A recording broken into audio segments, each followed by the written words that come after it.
Thank you, Donald. We're thrilled to be here. As Donald said, I'm Cherilynn Castleman. I've been in sales since before Girl Scout cookies were 50 cents a box. So if you're counting on your fingers, that's a really long time. I've also been a global sales executive for over 30 years. And right now, my vision is to reach 1 million Black and brown women and help them sit at the table of their dreams. So what is my business? My business is I help Black and brown women by coaching and training them to increase their access and their financial fluency. So if you want to connect with me on LinkedIn, or you want to check out or be part of my mission and help me do that, it is hashtag 1 million women by 2030. So with that, what we're going to do is we're going to share with you tips and techniques on how you can leverage all you've been learning about the changing landscape, all you've been learning about technology, because one of the conversations I had with Kyle last night is, are we going to become obsolete as salespeople? And so we're going to talk a little bit about whether that's true or not, and what you can do to get and move yourself forward in this changing landscape. And the best way to meet the panelists is to have them introduce themselves. So what I'd like each one of you to do is talk a little bit about yourself, what your superpower is, because I talk to women every day about what is your superpower and how do you leverage that superpower to succeed in outbound sales. So we'll start with Scott. First and foremost, Donald, where are you at? You want to raise your hands behind the screen? No, just kidding. I'm grateful to be here, so thank you very much. And it's great to see everybody here investing in yourselves and in your skills. I have a really hard time talking about myself just because I love listening to clients and prospects. And so what I am is a full-time hunter. I'm an individual contributor currently in a marketing technology company with a quota, with all the numbers I have to hit, working in partnership with BDRs. A little bit about myself. Yes, I hit Ownership Club last year. Hopefully I'll be hitting it as I have my final client meeting coming up at 3:30 today. It'll put me into Ownership Club. So when I do that, we'll get done with it. A great coach. Yes, and mentor. And just being transparent as always, biggest commission check of my life. So we'll leave that with some other curiosity to leave you guys hanging there. But last 10 years, I geek out in the MarTech space. I love marketers. Cynthia, where are you at? Right here. Yes, know your zebras. That's the terminology I use. So know your ideal client profile and know who they are and know what their problems are. I'm so excited to be here and working at Sochi, which it's been a great ride for the last 3 years. Thanks, Scott. Greta? Okay, I'm Greta Scholes, and I have had a business called Scholes Business here in this area for almost 25 years. It doesn't look like I could, but I swear I've been around that long. So I'm not sure what he said. If it was positive, I'll hear it again. If it wasn't, I'm not listening. So I started out doing sales training, and now I do sales training, corporate, individual coaching, and a lot of keynotes and things like that. So, sales is a very interesting thing. And we talk about superpower. I'm going to tell you a story that really reminds me of the reason I'm in sales. When I was in college 150,000 years ago, when Girl Scout cookies were probably a quarter, when I went to University of Miami, and my best friend at the time graduated a year ahead of me. She was a international marketing and finance major. She got a job at the international finance and marketing department at Burger King Corporation down there. So a year later, I'm interviewing, and she says to me, "So Greta, what are you interviewing for?" And I said, "I'm interviewing at Xerox." And she goes, "Oh my God, that's great." And she said, "What are you interviewing for at Xerox?" I said, "Sales." And she said, "Greta, you're so much better than that." And I thought, what does that mean? Well, I got the job at Xerox, and it was a wonderful job, and I got wonderful training. But I have to tell you, I know exactly what she meant. So once I did that for several years, I said, you know what? I need to change the perception of this. It is the best job out there. There's no cap. Your hours are your own. And by the way, you still work a lot of hours, don't get me wrong. But it is the best job out there. Why are so many people doing it wrong? So that's really, I think, my superpower is, which is also the name of my book, stop selling. Stop selling. So if we can figure that out, and we'll talk about that more as we go along, if you can figure out what that means, you'll sell a lot more, make a lot more money. Hey everyone, I'm Kyle Williams. I'm the founder of a company called Brickstack. We are a data product that helps companies map their insights to the market. So the gap we see is there's a lot of products out there that are raw data and a lot that is how to blast that out to people. But there's not a lot that sits in the middle that says what are the unique insights that your company and you have as a seller to help you map that to the market. My superpower is that I'm a platypus. And what I mean by that is a lot of people say I'm a unicorn, right? Like it's like a rare person, but I'm more like a platypus. Like a platypus, it's a weird animal, right? It's got a duck bill, but it's got fur, and it's a mammal, but it lays eggs, and it's got venom, but it comes out of the elbow. I don't know if you knew that. So it's like this weird mix of parts that somehow comes together. So I'm a salesperson who learned how to code.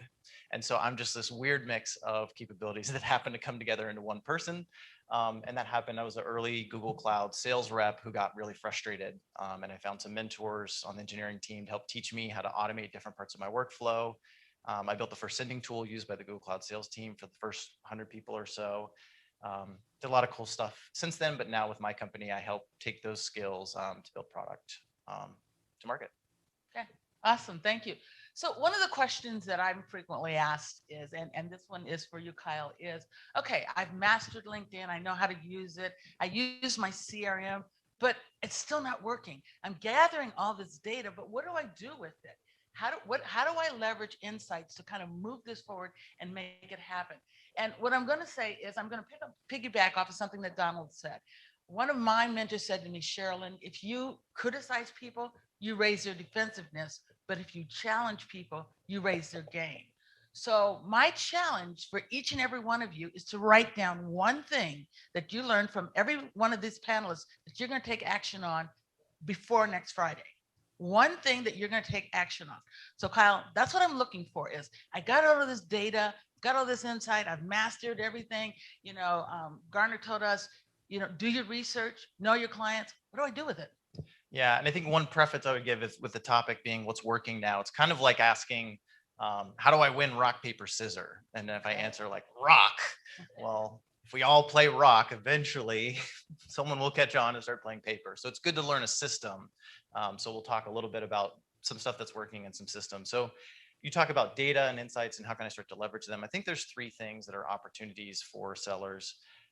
So one is turning observations into insights. 2 is feedback loops, and 3 is compounding. So when I say observations versus insights, a lot of observations are things like you just switched jobs, so can you buy my product now? We just jump into it. And insight's a little bit deeper. So I'll use an example from our dinner is we talked about you'd recently moved in the last 6 months from DC, Cherilynn, to Florida, and you're an avid kayaker. So you brought your kayak with you and you take it out all the time. Anybody been on a kayak out here? Most people. Anybody fallen in a kayak? All right, that experience is gonna be important in a second. So let's say I sold kayaks and my company's, maybe Cherilynn bought some products from us. We see her mailing address is updated. So I go, she moved. And I look at the data and the data says when people move from DC to Florida, they tend to buy new kayaks. So I'm gonna say, Cherilynn, I saw you moved. Do you wanna buy a kayak?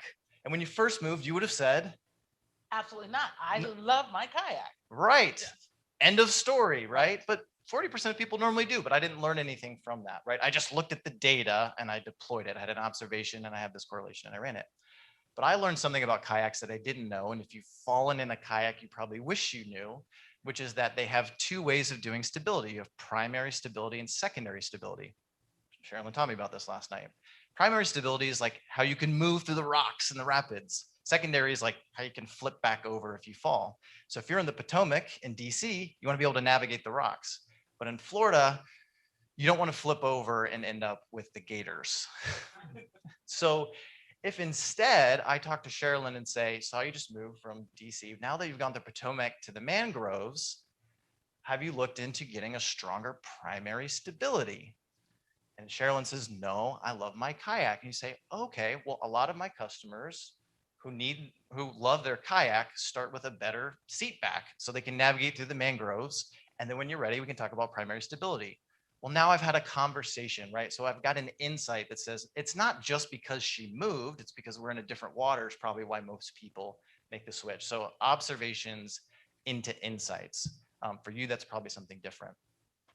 Second is feedback loops. So a lot of times when we use data, it's like an all chips on red bet, right? We think this is going to work. And so we deploy this campaign and it comes back and nothing happens and we didn't learn anything from it.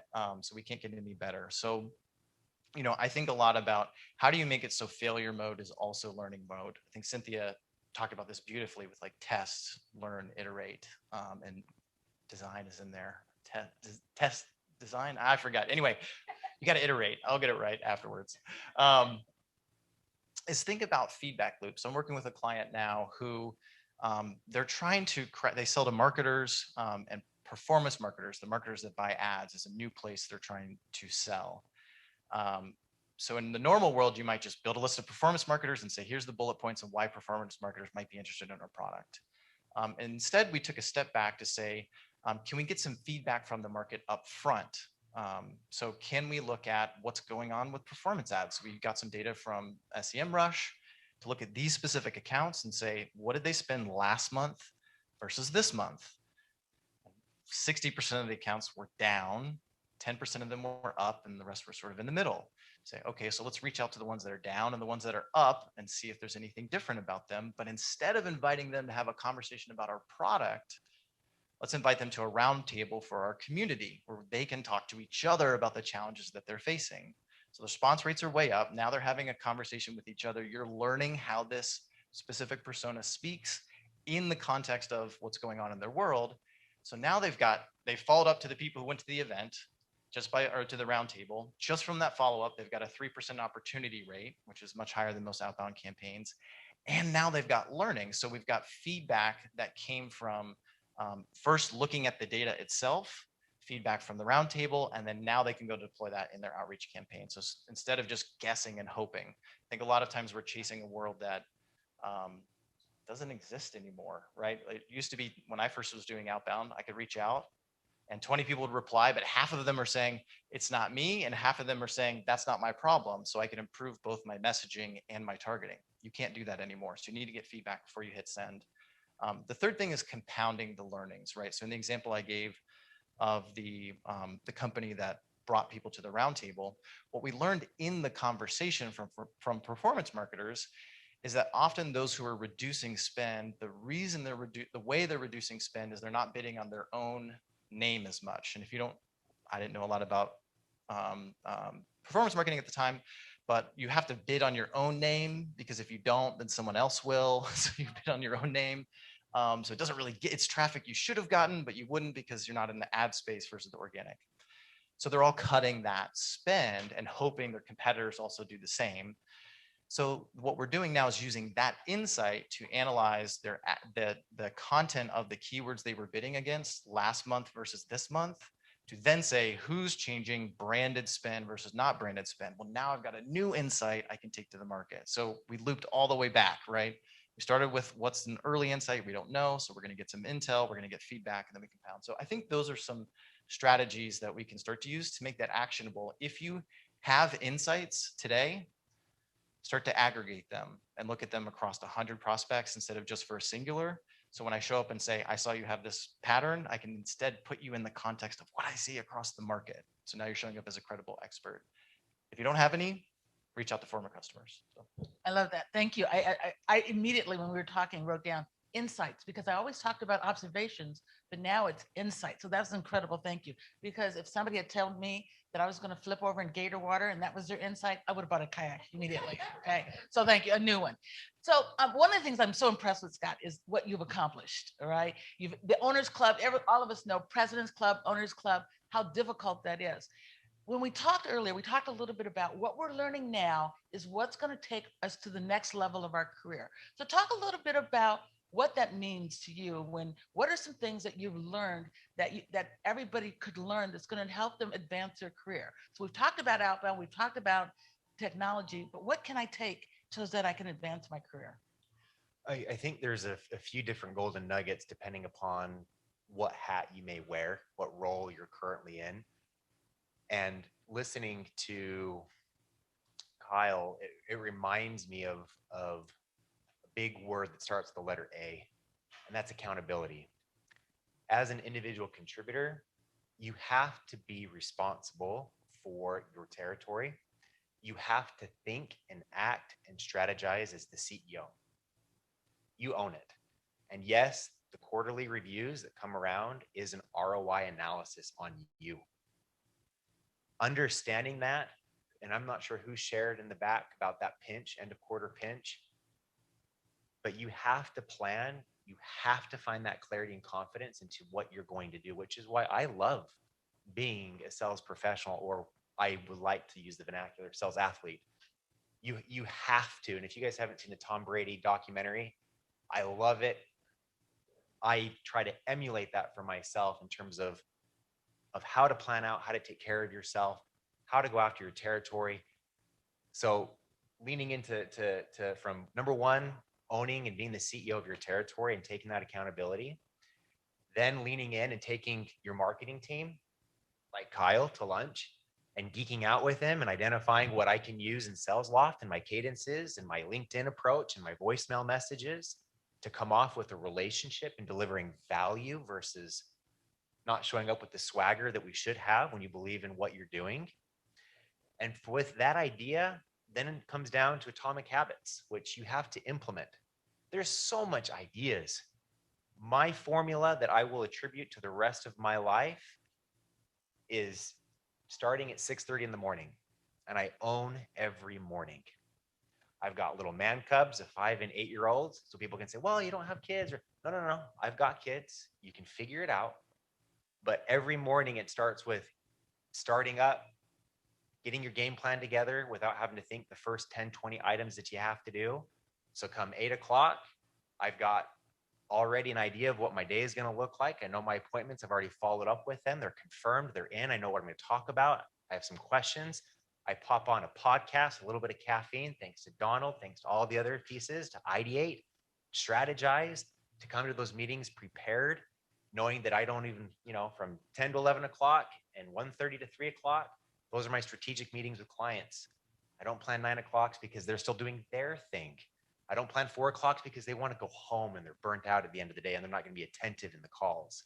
So all of these little 1% differences coming from ideating to implementing, for me, unequivocally has leaned into being a top 1% where I am today.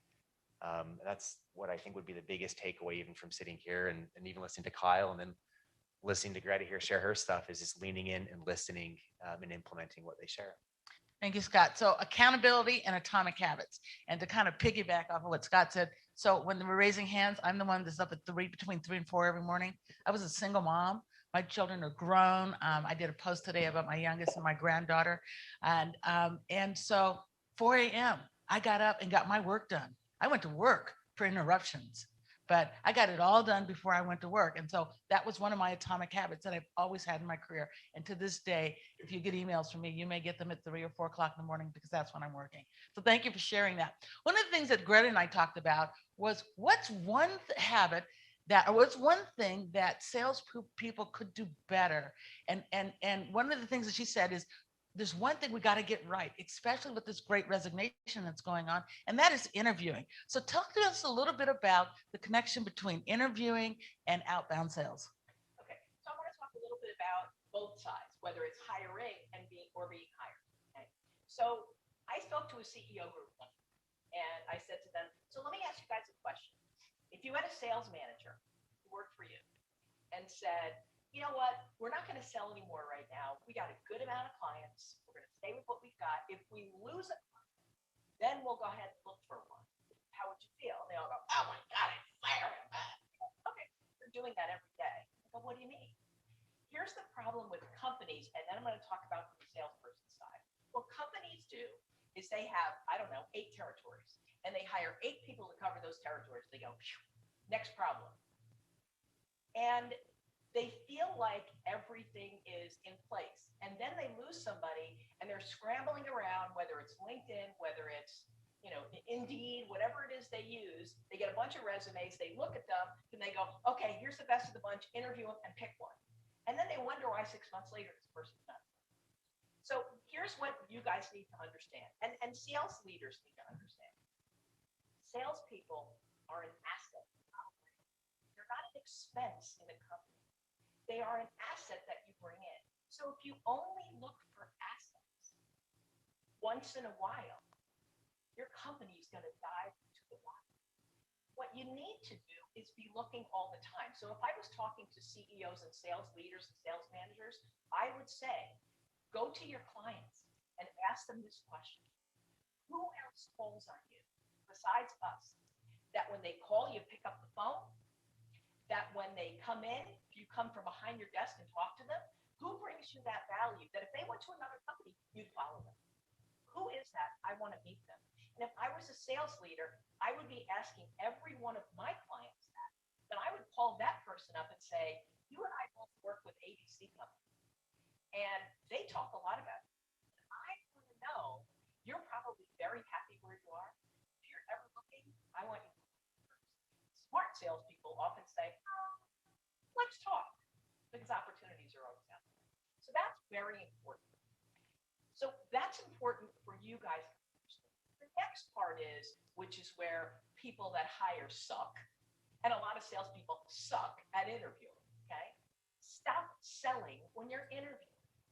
So here's what people that interview do. They come in and they go, our company's really great. We've been around 27 years. We're very family oriented. We feel like we're a family here. We have wonderful benefits. The idea is put your salesperson in the place that they'll be in front of a client. How many potential clients do you sit in front of and they go, let me tell you a little bit about why I want to hire you and pay you top dollar. I love your company. I know all about you. You don't even have to sell me. Just give me something to sign. How many people do that? They don't. They don't sell to you as a salesperson. You need to sell to them. So what does that mean? First of all, if you are an interviewer, stop selling your company to them. Put them in a situation that they'll be in a sales environment and put them in a situation where you're asking them questions. Now, let's talk about from the salesperson side. You go in, you interview, and you say, they say to you, so tell me a little about you. What is that? We go, wait a minute. What Steve called show up and throw up, that's what that is. Stop selling yourself. Here's what you do. First of all, before you go to any company, and I mean, this is so 101. If you're not doing that, I'm embarrassed for you. You have to look them up. Look up, research them. Go to not just their website, go to LinkedIn. Google their name of the person that's going to be interviewed. Google the company. Find out as much as you can. And go in with a bunch of questions. And start your interview like this. You know what I'd like to do? I'd like to take our time today. I want to learn about your company. I know you want to ask me questions about myself. I have a bunch of questions to ask you as well. And at the end of our interview, if we think it's a fit, I think that's great. But that's what we're here to discover. How does that sound? Start the interview out because that's how you're going to be in a sales call. And that immediately will tell that person, this is something different. This is what I want. And with, like Cherilynn was saying, with all the everybody interviewing and, everybody's moving around, how do you differentiate yourself? That's how. So stop selling people on how wonderful you are and start turning around and asking them questions as if they're a prospect. Because they're a prospect. The best sales job you need to do is that. Thank you, Greta. That was powerful. So I keep hearing stop selling, and it's about relationships. Just one thing that I want to add to what Greta said. LinkedIn did a recent study about diversity driving sales. So I want to tag on a little bit to what Greta said, that if you want great salespeople, you want to add diversity. And I see a lot of diversity in this room, but if everybody in your LinkedIn community looks like you, then you can't hire, because by the time you're looking to hire diversity, you don't have that opportunity. So my challenge for you is to go out and connect with 10 people who don't look like you. And if you don't know where to start, connect with some of these people in the room that don't look like you, and then connect with their network. Connect with Cynthia and the National Association of Women Sales Professionals. Connect with me, connect with Sisters in Sales. These are organizations that have with Black and brown women in their organization, and start networking before you need people. If you haven't read LinkedIn's study, it's an amazing study they did with Forrester that gives you all the numbers about why companies that are leading with their DE&I initiatives outperform other companies that don't. That is unbelievably important. And I'll tell you one thing that happens. It's a psychological thing that happens to people who are hiring. They don't say it out loud necessarily, but they hire on their own image. That's a big problem. They'll say, this guy's a chip off the old block. Oh my God, when I was younger, he's just like me, or she's just like I was. And we make that mistake.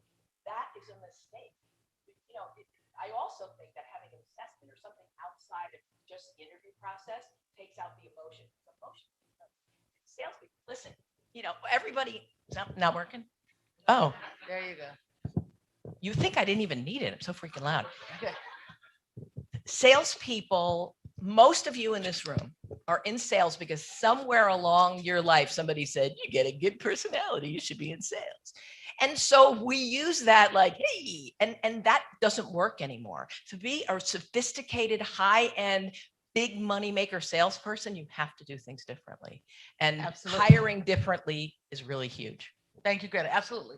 So one of the things that we started out talking a little bit about was, okay, are we going to become obsolete? And I remember when I started reading about AI, and so I want to jump over to Kyle again. So tell me a little,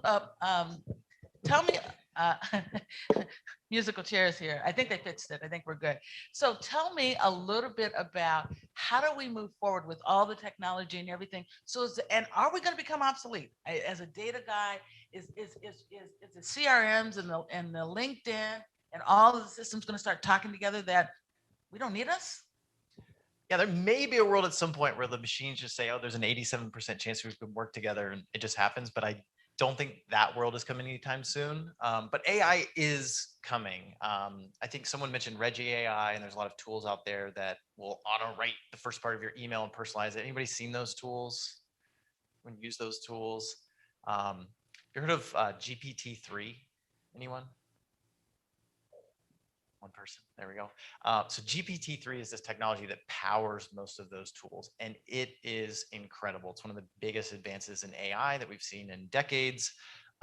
It works instead of the way it works is this company called OpenAI, trained on basically the entire internet, spent tens of millions of dollars having it just analyze with no goals, and it now can accomplish almost any task by just describing what you want. You write a one sentence thing that says, write an opening to an email to a person whose LinkedIn profile says, and then you give it the LinkedIn profile, and it will write something that will kind of pass as human, and they say kind of with emphasis. So these tools are only going to continue and keep coming out. But it's a cat and mouse game, right? Where the tools come out and then the systems respond. So if you look at one of your executive spam folder right now, you will see state-of-the-art outbound from 5 years ago showing up in there, right? The systems are catching on to this. I think it's tricky with platforms like LinkedIn are catching on. I think LinkedIn probably knows. I can't speak from any internal knowledge. I think LinkedIn knows, but you have to be careful about, you don't want to hurt a user who's just using a tool versus whether that tool is good or bad. But that doesn't matter whether the system can respond. People are not responding to this. They know it's, if you go talk to your prospects and ask them what they see in outbound, most of them will say, I don't really see it. They don't really respond to it. Like, maybe I don't check this inbox, or maybe it gets funneled somewhere, but they don't really look. And there's new tools coming out like Gated that do this. So my opinion on where AI is heading for sales is, anyone see Google Duplex a few years back? So Google Duplex was this thing, they did a demo where you want to book an appointment at a hair salon. So you just say, I want an appointment, and it would call the salon and then talk to the person with a synthesized voice. And it would handle all of the, like, do you have something on Tuesday? No. And then it would say, how about Thursday? And it was the wildest thing. And a lot of people went wild saying, this is going to kill cold calling. The machine's going to make cold calling. But I think what a lot of people missed is that in that example, it's not a seller calling a buyer. It's a buyer calling a seller, because the seller is the salon and the buyer is the person who had Google's AI go call them. So I think we're going to see this rise of buyer AI, where the buyers have agents, because we as sellers are going to put up with the bot. The sellers won't, or the buyers will not. So you see the starts of this with things like gated.com, where it blocks all email from unknown people. It's not AI yet, but you got to pay $2 to get your email through.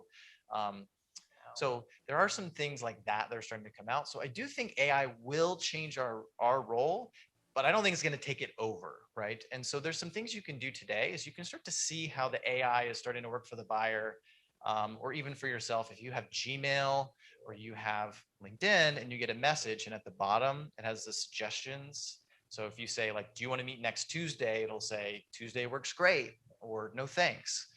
So something you could do today is before you send a new message, DM it to a friend or send an email and Gmail to someone else and have them tell you what are the suggestions on the bottom.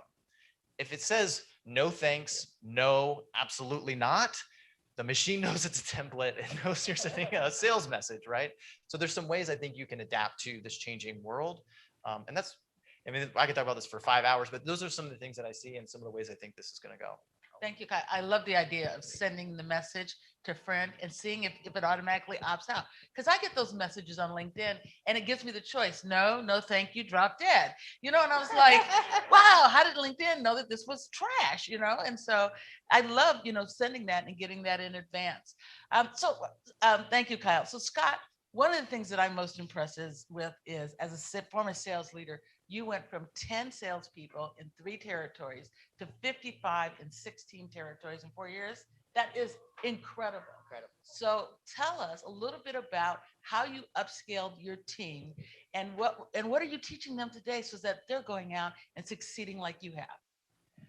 Yeah. And to be clear, that was many years ago. As Still of impressive. today, Yeah. I love the IC role, individual contributor role. I like having control over my calendar. Potentially at the end of the year, maybe pop myself back into sales management. But hand over fist, I can say it's leaning into each individual.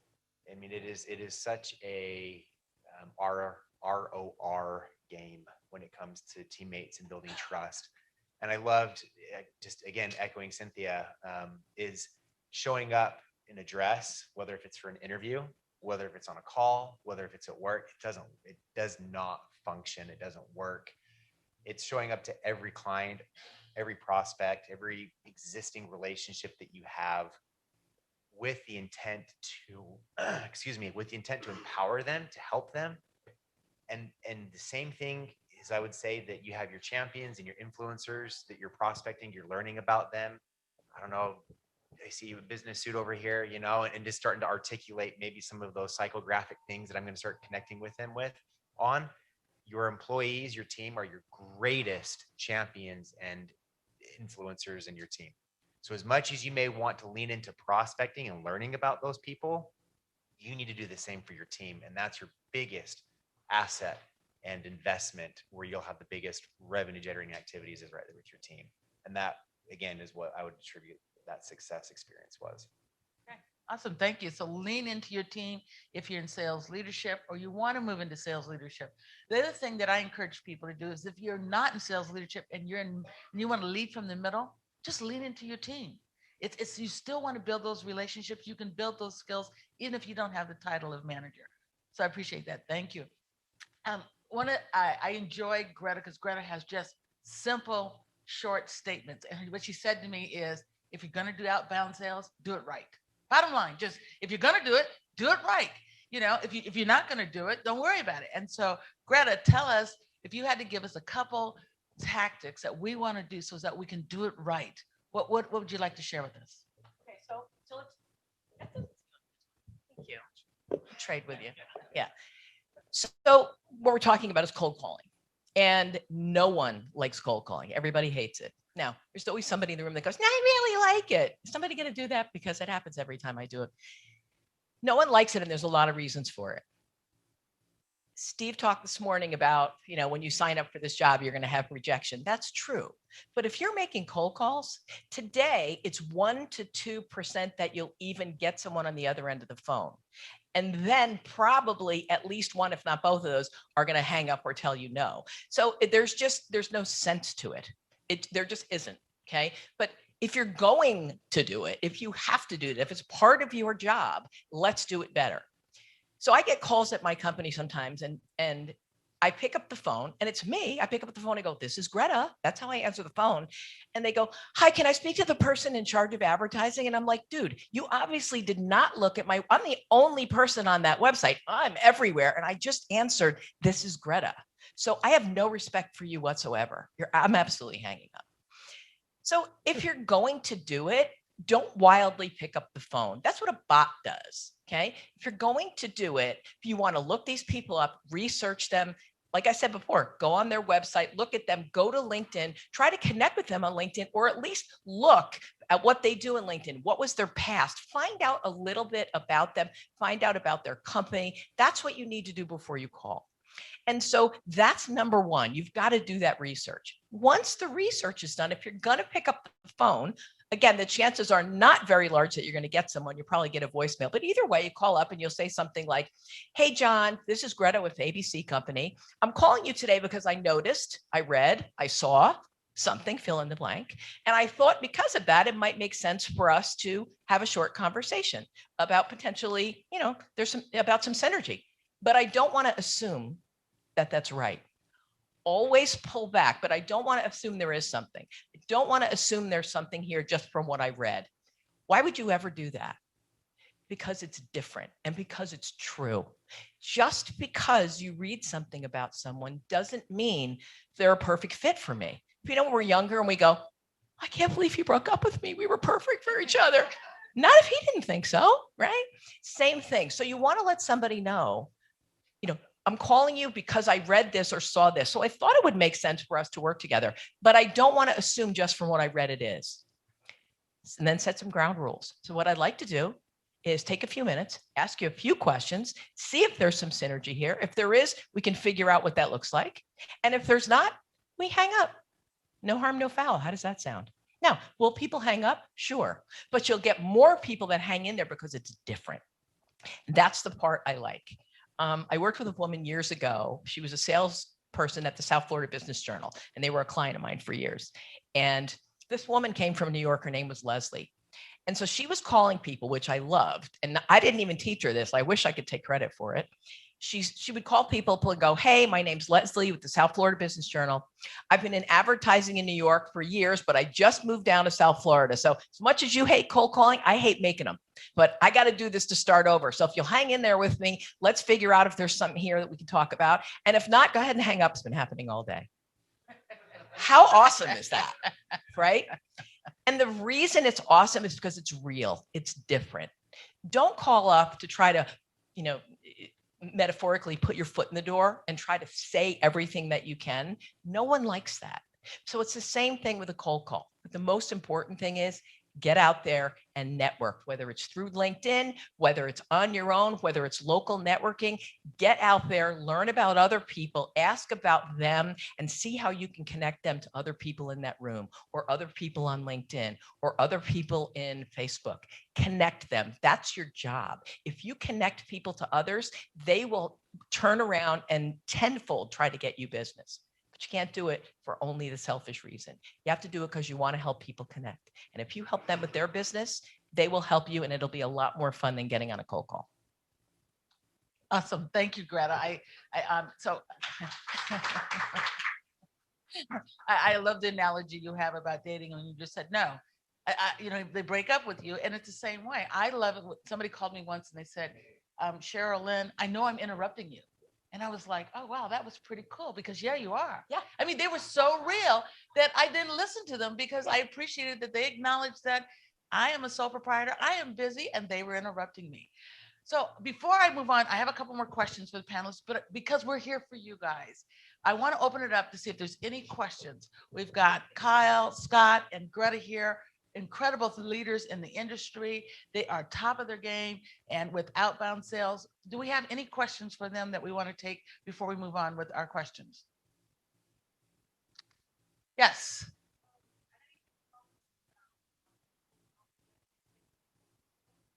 Okay, so the question was, we've talked about cold calling. What about cold emailing? And I'm going to start and just go down the line, and I'm going to start the reverse end down there. So Kyle, what tips do you have for cold emailing? Yeah, so generally, the key thing I would say that a lot gets missed is there's usually a question about, should I be relevant or personalized? Relevance versus personalization.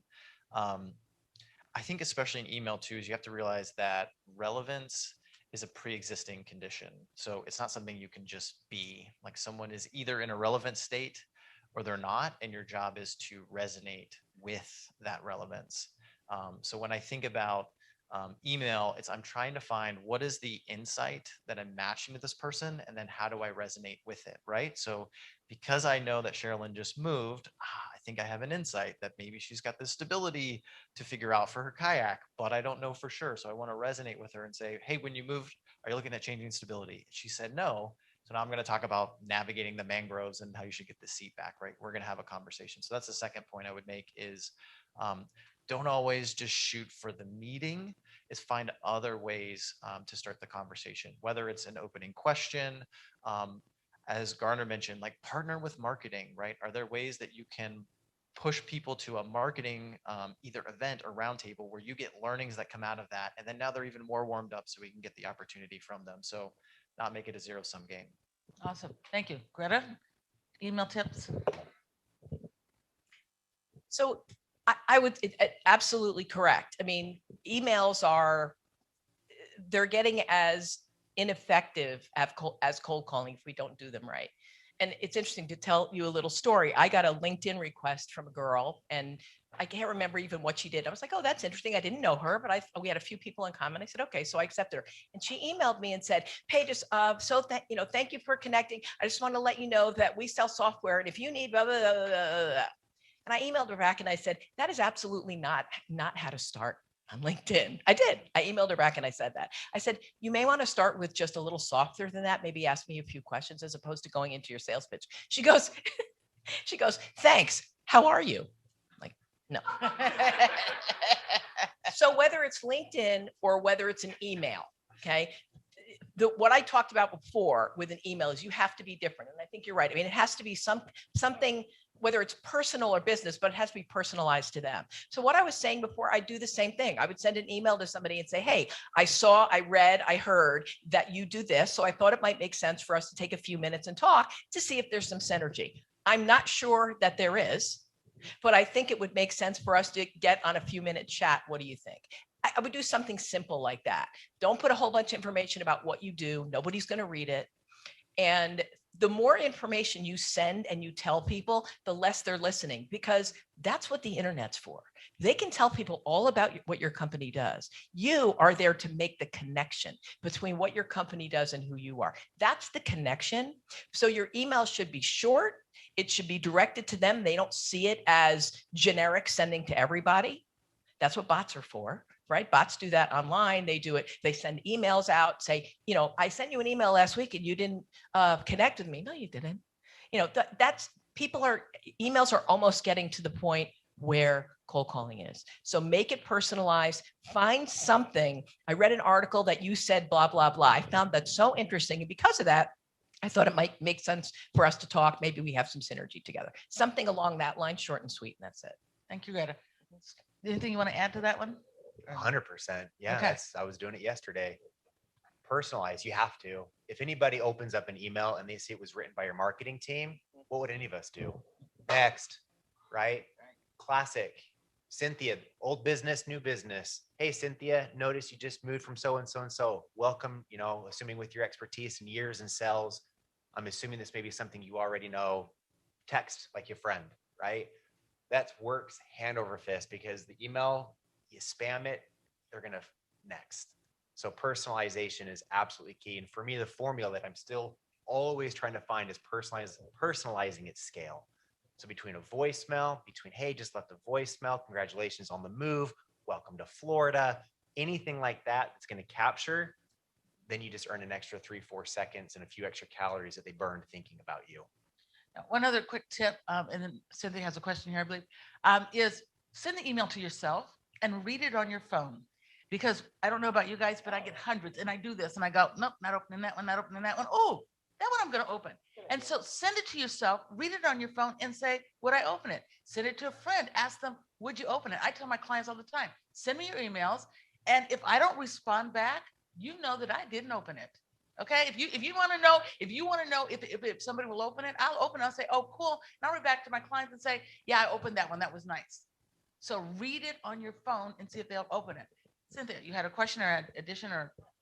Okay. Say that again.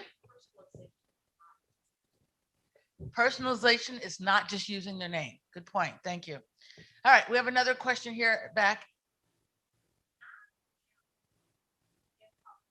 Okay.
All right. So just and you guys may disagree with me, but what's your first name, real quick?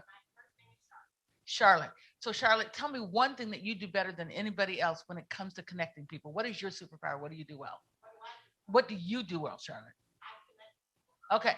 So that's what I would talk about. I would talk about because my relationship is with you and I want to trust you. And once I trust you, then I'm going to trust what you're selling or where you're referring me. So what I would talk about is what value you would bring to me by connecting me with people, connecting me with people with in healthcare. I would build my brand on what you do.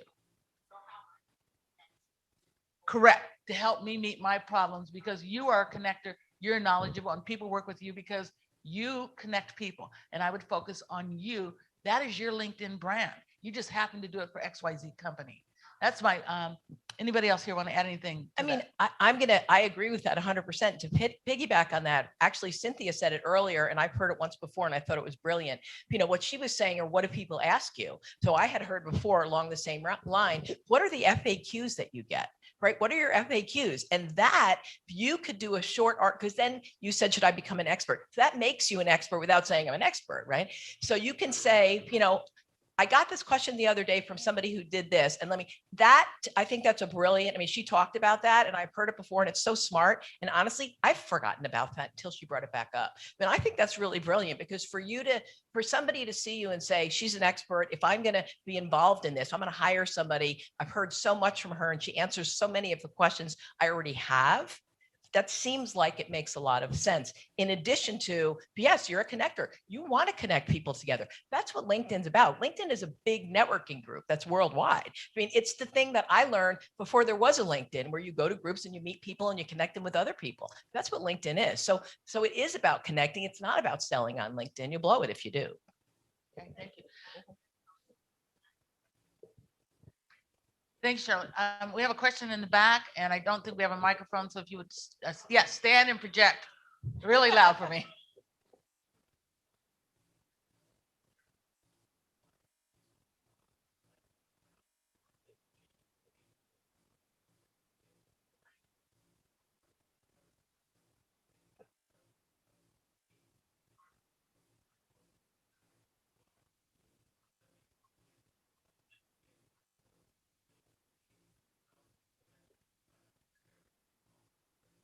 Okay.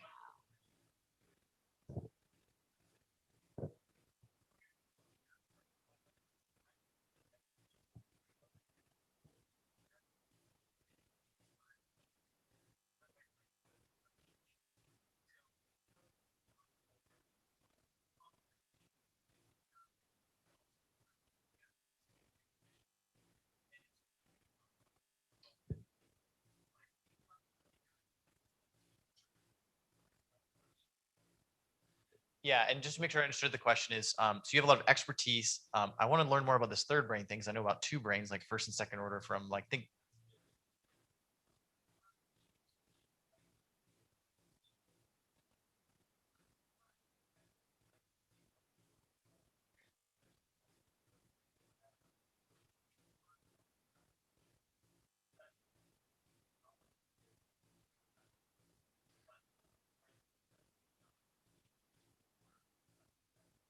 I'm gonna have to dig in more with you on this for sure. I'm very interested.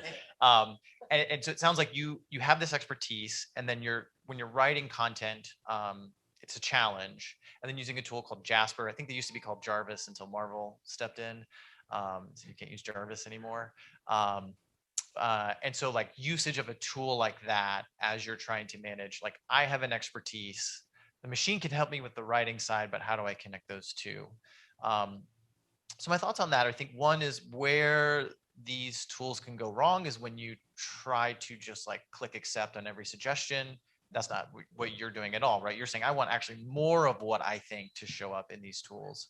And that I'm not as familiar as much with how Jasper does things, but the way that GPT-3 works, which I believe they use, is it's called prompt engineering, which is basically instead of writing code, you're writing the description of what you want the machine to do. And then you're giving it like okay, here's the profile of the person, that type of thing.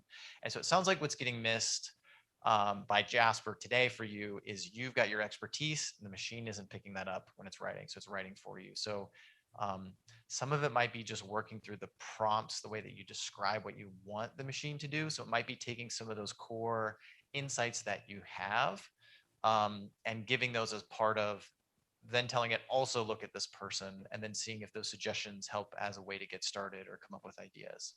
Is that sort of what you're asking? I want to make sure I got on the right track there.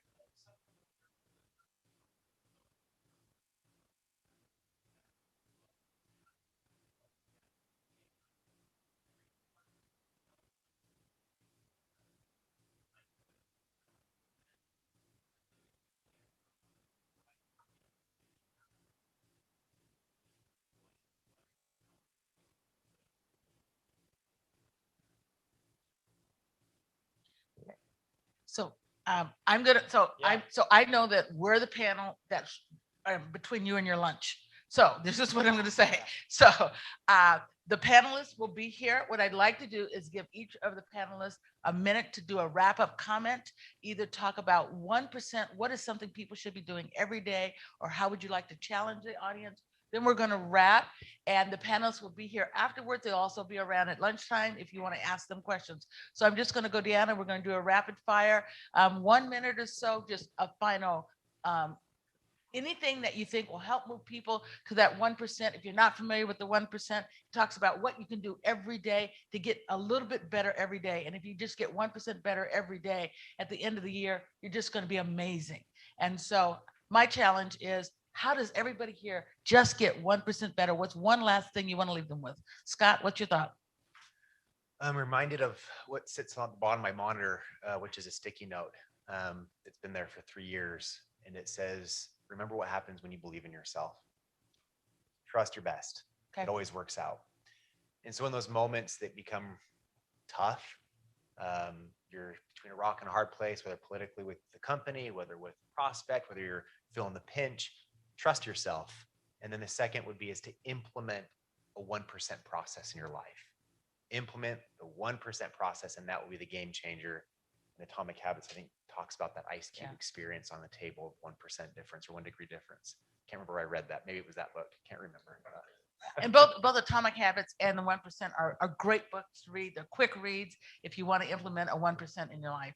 That's great. Thank you, Scott. Greta, no, I'm sorry. I'm going to go down the line here. Okay, down the line, Greta. So I would say the biggest thing for me, my superpower is connections. I connect people to other people. That's really, really powerful. And I know Steve talked about that earlier. That is how sales is going to work. And do not sell to every person you see. Connect them with somebody that can help them before it's about you. So my challenge for all of you would be, you are all hearing all the same thing. You're in very similar businesses. Do not leave this event today without connecting with at least 1 or 2 people. And if you're local, set up coffee and learn about them, what they do, what makes them better, what makes them different, and what a good referral for them would be. So you can try to reach out and help them and then do the same with you. If you're not local, you don't have people local, get 2 business cards, set up time today, because we all have calendars on our phone, to get together with them, Zoom, some other way where you can get together and talk about how you can help them and a little bit about what they do. That's the most important thing. And Kyle. Yeah, I would say, I talked about compounding learning, but it starts with the insights, and you may not have that library of insights yet. So one thing I would say to take away as a way to build that is sort of on the back of what you mentioned, Scott, of the old company to new company. And Garner, you mentioned this, of when people that know your company switch jobs, they're perfect to reach out to. They're familiar with you. A lot of times we use that play because it's the 40% of people who move from DC to Florida buy a kayak, and we just say, are you ready to buy from us again? But it's a really great opportunity to learn how this person thinks and what's changed in their circumstances from the old company where they needed you to the new company where they may or may not, but hopefully they do. Because they know you, they'll give you information, and those are insights. Those are information. So if you haven't already set up your sales nav insights or alerts for when people switch jobs, if you've already done that, one tip is go into sales nav, put past company is customers, current company is accounts you'd love to get into, and look at the folks who switch from a company that knows you to a new company. And there will be some folks with the right titles that you can have a better chance to get into and gather insights. Awesome. Thank you. Thank you to the audience. And just my final tip again, if you write down at least one thing that you're going to take an action on before this time next week. And again, thank you to the panel. You guys are fabulous. I just learned so much. And thank you to everybody.